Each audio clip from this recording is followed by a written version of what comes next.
How to fix internet connection lost in Sony LIV app. तो दोस्तों आज की इस वीडियो में मैं आपको बताऊंगा कि कैसे आप अपने इस प्रॉब्लम को जो है अपने सोनी लीफ ऐप पर फिक्स कर सकते हैं।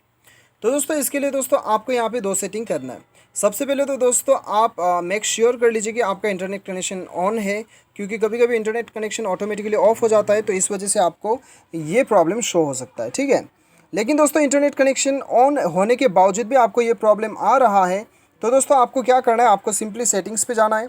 सेटिंग्स पे जाने के बाद में दोस्तों आपको क्या करना है, यहाँ पे एकदम नीचे आना है और आपको ऐप मैनेजमेंट में जाना है, या फिर आपके मोबाइल में हो सकता है इंस्टॉल्ड ऐप्स या फिर एप्लीकेशन मैनेजर या फिर एप्लीकेशन के नाम से शो करे। ठीक है, बेसिकली आपको एप्लीकेशन पे आना है और यहाँ पे दोस्तों आपको सोनी लीव ऐप ढूंढ लेना है। तो चलिए हम अपना सोनी लीव ऐप ढूंढ लेते हैं।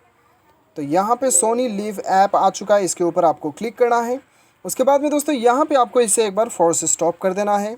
उसके बाद में आपको यहाँ पे स्टोरेज यूसेज पे जाना है, क्लियर डाटा में क्लिक करके इसे एक बार क्लियर कर देना है। उसके बाद में आपको एक बार बैक आना है। बैक आने के बाद में दोस्तों आपको डाटा यूसेज स्टेटस पे आके यहाँ पे आपको नेटवर्क परमिशन पे जाना है और wifi and mobile data select करना है। उसके बाद में दोस्तों परमिशन पे आके ये सारा परमिशन को आप अलाउ कर दीजिए। उसके बाद में अपनी मोबाइल को एक बार रिस्टार्ट कीजिए, आपका प्रॉब्लम सॉल्व हो जाएगा। तो दोस्तों उम्मीद करता हूँ आपको वीडियो पसंद आएगा। Thanks for watching.